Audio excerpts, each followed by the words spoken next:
আসসালামু আলাইকুম। সংবাদে আপনাদের সবাইকে স্বাগত জানাচ্ছি। আমি ফিরোজ তোহা। শুরুতেই সংবাদ শিরোনাম। বাংলাদেশের সর্বশেষ গুরুত্বপূর্ণ আপডেট সংবাদে আপনাকে স্বাগত। শুরুতেই সংবাদ শিরোনাম, পরে বিস্তারিত। প্রথমে জানাবো, শিশু আসিয়া ধর্ষণ ও হত্যা, হিটু শেখের মৃত্যুদণ্ড খালাস ৩। মাগুরায় চাঞ্চল্যকর শিশু আসিয়া ধর্ষণ ও হত্যা মামলা রায় দিয়েছে আদালত। এই মামলায় প্রধান আসামি হিটু শেখের মৃত্যুদণ্ড দিয়েছে বিচারক। এছাড়াও বাকি ৩ আসামিকে খালাস দিয়েছে। মাগুরায় নারী ও শিশু নির্যাতন দমন ট্রাইব্যুনালের বিচারক এম এ জাহিদ হাসান এই মামলার রায় ঘোষণা করেন। ঘটনা ঘটার ২ মাস ১১ দিনের মাথায় অবশেষে এই মামলার রায় ঘোষণা করা হলো।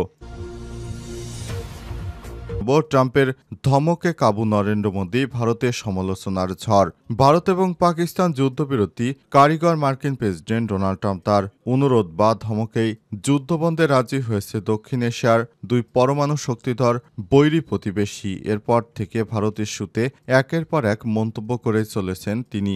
একবার বলছেন ভারত যুক্তরাষ্ট্রকে শুল্কমুক্ত সুবিধার প্রস্তাব দিয়েছে, আবার প্রযুক্তি প্রতিষ্ঠান অ্যাপলের নির্বাহী টিম কুককে বলছেন তারা যেন ভারতে আইফোন না বানায়। এসব কিছুর পরই নরেন্দ্র মোদী তীব্র ক্ষোভের মুখে পড়েছে। এরপর জানাবো, আমাদের মিডিয়া ভারতকে উপযুক্ত জবাব দিয়েছে বললেন পাকিস্তান সেনাবাহিনী প্রধান। পাকিস্তান সেনাবাহিনী প্রধান জেনারেল আসিম মুনির বলেছেন, সাম্প্রতিক যুদ্ধ পরিস্থিতিতে পাকিস্তানের গণমাধ্যম অত্যন্ত দায়িত্বশীল ভূমিকা পালন করেছে। আজ এক অনুষ্ঠানে সব কথা বলেন সেনাবাহিনী প্রধান। এদিকে গাজায় একদিনে ১৪৩ জন নিরীহ ফিলিস্তিনিকে হত্যা করল দখলদার ইসরায়েলি বাহিনী অবরুদ্ধ গাজা উপত্যকায় তাদের ভয়াবহ হামলা অব্যাহত রেখেছে। বিমান, স্থল ও সমুদ্রপথে পরিচালিত অব্যাহত হামলায় মাত্র একদিনেই অন্তত ১৪৩ জন নিরীহ ফিলিস্তিনিকে হত্যা করল। আজ গাজার চিকিৎসা সূত্রের বরাদ্দে এই তথ্য নিশ্চিত করেছে বার্তা সংস্থা রয়টার্স। এবারে জানাবো, চাঁদপুর থেকে চুরি হওয়া পুলিশের অস্ত্র ও গুলি ঢাকায় উদ্ধার। চাঁদপুরের ফরিদগঞ্জ থানায় কর্মরত পুলিশের এসআইয়ের চুরি হওয়া অস্ত্র ও গুলি ঢাকা থেকে উদ্ধার করা হয়েছে। এই ঘটনায় ২ জনকে গ্রেপ্তার করেছে পুলিশ। আজ চাঁদপুর পুলিশ সুপার আব্দুর রকিব এই তথ্য নিশ্চিত করেন। শিশু আসিয়া ধর্ষণ ও হত্যা, হিটু শেখের মৃত্যুদণ্ড খালাস ৩। মাগুরায় চাঞ্চল্যকর শিশু আসিয়া ধর্ষণ ও হত্যা মামলা রায় দিয়েছে আদালত। এই মামলায় প্রধান আসামি হিটু শেখের মৃত্যুদণ্ড দিয়েছে বিচারক। এছাড়াও বাকি ৩ আসামিকে খালাস দিয়েছে। মাগুরায় নারী ও শিশু নির্যাতন দমন ট্রাইব্যুনালের বিচারক এম এ জাহিদ হাসান এই মামলার রায় ঘোষণা করেন। ঘটনা ঘটার ২ মাস ১১ দিনের মাথায় অবশেষে এই মামলার রায় ঘোষণা করা হলো। শনিবার ১৭ মে মাগুরা নারী ও শিশু নির্যাতন দমন ট্রাইব্যুনালের বিচারক এম এ জাহিদ হাসান এই মামলার রায় ঘোষণা করেছেন।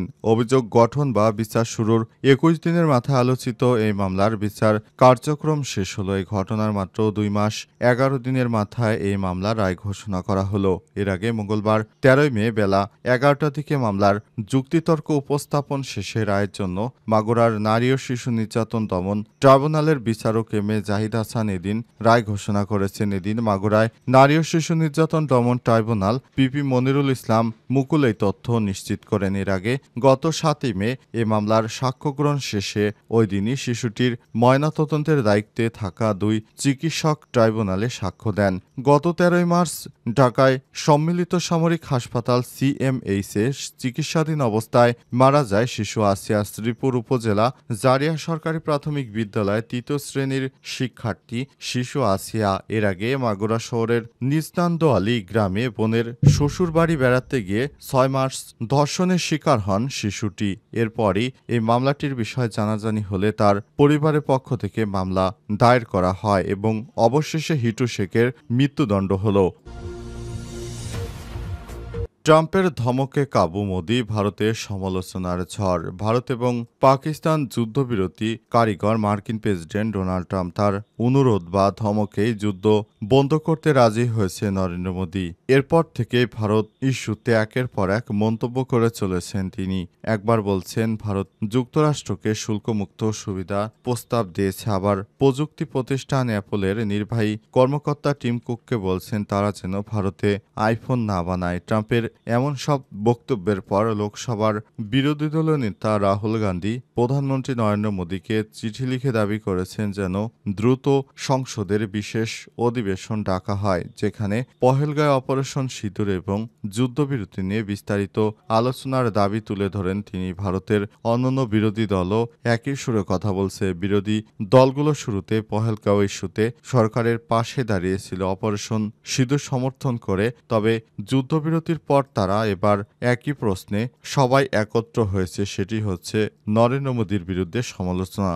রাজ্যসভার নেতা এবং কংগ্রেস সভাপতি মল্লিকার্জুন খার্গেও একই দাবি করেছেন। গত 14 মে কংগ্রেস ওয়ার্কিং কমিটির বৈঠকের পর প্রস্তাবকে বলা হয়েছে পাকিস্তানের বিরুদ্ধে ভারত যে প্রত্যাঘাত করেছিল তা হঠাৎই থামিয়ে দিয়ে আমরা বিস্মিত হয়েছি। এটা স্পষ্ট হচ্ছে না, ফলে গুজব ছড়াচ্ছে। ডোনাল্ড ট্রাম্প সবার আগে যুদ্ধবিরতির ঘোষণা করেছেন। তিনি দাবি করেছেন তিনি দুই দেশের মধ্যে শান্তি স্থাপন করছেন। তিনি বাণিজ্য বন্ধের হুমকি দিয়ে ভারতকে চাপ দিয়েছেন। ভারত সরকার পুরো চুপ করে বসে আছে, এটি মেনে নেওয়া যায় না। অতীতে ভারতের সব সরকার দৃঢ়ভাবে জানিয়েছিল কাশ্মীর হলো ভারত ও পাকিস্তান দ্বিপক্ষীয় সমস্যা, তৃতীয় কোনো দেশের কোনো ভূমিকা থাকবে না। ট্রাম্পের দাবি ভারত খণ্ডন করেনি।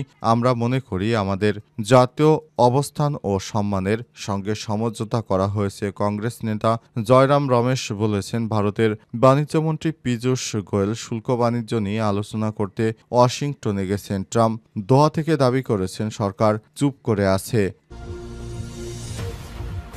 আমাদের মিডিয়া ভারতকে উপযুক্ত জবাব দিয়েছে বললেন পাকিস্তান সেনাবাহিনী প্রধান। পাকিস্তানের সেনাবাহিনী প্রধান জেনারেল আসিম মুনির বলেছেন, আমাদের মিডিয়াগুলি সরাসরি ভারতের প্রোপাগান্ডা মিডিয়ার বিরুদ্ধে শক্ত পদক্ষেপ গ্রহণ করেছে। ভারতের মিডিয়াগুলির পক্ষ থেকে যে মিথ্যা ও প্রোপাগান্ডা এবং পাকিস্তানের বিরুদ্ধে যে ধরনের উস্কানিমূলক বক্তব্য ছড়িয়েছিল তার জবাব দিয়েছে পাক মিডিয়া। এজন্য মিডিয়ার কর্মীদের প্রতি তিনি কৃতজ্ঞতা জানান। সেনাবাহিনী বলেন, যুদ্ধ চলাকালে আমাদের মিডিয়াগুলো দায়িত্বশীলতার পরিচয় দিয়েছে। ভারতের মিথ্যা প্রোপাগান্ডা সেগুলো আমাদের জাতীয় গণমাধ্যম, ইংরেজি গণমাধ্যম, ডনসহ অন্যান্য পত্রিকাগুলি যেভাবে এর তীব্র প্রতিক্রিয়া জানিয়েছে সত্যি অসাধারণ। তিনি আরও বলেন, ভারতের এই ধরনের মিথ্যা প্রোপাগান্ডা আমাদেরকে রুখে দিতে হবে, তা না হলে আগামীতে ভারত যুদ্ধে জিততে পারুক বা না পারুক, বিশ্ব দরবারে তাদের মিডিয়া যেভাবে পাকিস্তানের বিরুদ্ধে সন্ত্রাসী কার্যক্রম ছড়িয়ে বেরিয়েছে সে বিষয়গুলো আমাদের মিডিয়া সরাসরি নাকচ করে দিয়ে তারা যথাযথ পদক্ষেপ গ্রহণ করেছে। এ কারণে মিডিয়া কর্মীদের প্রতি আমরা কৃতজ্ঞ জানিয়েছেন সেনাবাহিনী প্রধান। আজ শুকরানা দিবস উপলক্ষে এক অনুষ্ঠানে প্রধান অতিথির বক্তব্যে সেনাবাহিনী প্রধান আসিম মুনির এই বক্তব্য তুলে ধরেন। এ সময় তিনি দেশবাসীকে ঐক্যবদ্ধ থাকার আহ্বান জানান। তিনি বলেন, দেশ যদি ঐক্যবদ্ধ থাকে তাহলে আমাদের দেশে কোনো বিদেশি শক্তি কখনোই এসে আমাদের পরাজিত করতে পারবে না। গাজায় একদিনে ১৪৩ ফিলিস্তিনিকে হত্যা করল ইসরায়েল। দখলদার ইসরায়েলি বাহিনী অবরুদ্ধ গাজা উপত্যকায় তাদের ভয়াবহ হামলা অব্যাহত রেখেছে। বিমানস্থল ও সমুদ্রপথে পরিচালিত অব্যাহত হামলায় মাত্র একদিনে অন্তত ১৪৩ জন নিরীহ ফিলিস্তিনি নিহত হয়েছে। দখলদার ইসরায়েলি বাহিনী তাদের এই বিমান হামলা এবং হেলিকপ্টার বা স্থল হামলা পুরোদমে চালিয়ে যাচ্ছে। নতুন করে তারা এখন গাজায় আবারও ট্যাঙ্ক পাঠাতে শুরু করেছে। তাদের উদ্দেশ্য হচ্ছে এই নিরীহ সমস্ত মানুষকে হত্যা করা। এরপর তারা পুরো গাজারই দখল নিতে চায়। এরপর তারা পর্যায়ক্রমে গাজা দখল করে সেখান থেকে তারা ইসরায়েল ও গাজাকে একত্রিত করে তারপর তারা বড় একটি রাষ্ট্র প্রতিষ্ঠার যে ইচ্ছা পোষণ করেছে সেটির দিকে অগ্রসর হতে শুরু করেছে দখলদার ইসরায়েলি বাহিনী। এ অবস্থায় দখলদার ইসরায়েলি বাহিনীর এই ধরনের কর্মকাণ্ডেতে সমর্থন করেছে মার্কিন যুক্তরাষ্ট্র। মার্কিন যুক্তরাষ্ট্র থেকে জানানো হয়েছে যে দখলদার ইসরায়েলি বাহিনী যেই পথে অগ্রসর হচ্ছে ডোনাল্ড ট্রাম্পও ঠিক একই পথেই অগ্রসর হচ্ছেন। তিনি নতুন করে দাবি তুলেছেন যে ফিলিস্তিনের অন্তত ১০ লক্ষ মানুষকে নতুন করে তারা লিবিয়াতে পুনর্বাসন করতে চাইছে। তার মানে হচ্ছে তাদেরকে স্থায়ীভাবে লিবিয়ায় নিয়ে যাওয়া হবে। পুরো ভূখণ্ড ফিলিস্তিনিদের কোনো অস্তিত্ব থাকবে না। এ অবস্থায় ডোনাল্ড ট্রাম্পের যে সর্বগ্রাসী মনোভাব সামনে এসেছে সেটি এখন বিশ্বের কাছে স্পষ্ট। স্পষ্ট, নিরীহ ফিলিস্তিনি রাষ্ট্রকে তারা ভাগ করে ফেলতে চায় এবং সেখান থেকে তারা তাদের অংশটুকু অর্থাৎ গ্রেট ইসরায়েল তৈরির যে পরিকল্পনা হাতে নিয়েছে সেভাবেই তারা সামনের দিকে এগিয়ে যাচ্ছে। এভাবে চলতে থাকলে সেখানে আর ভবিষ্যতে কোনো ফিলিস্তিনিদের পাওয়া যাবে না। তাদের সবাইকে হত্যা করাই হচ্ছে ইসরায়েলের মূল লক্ষ্য।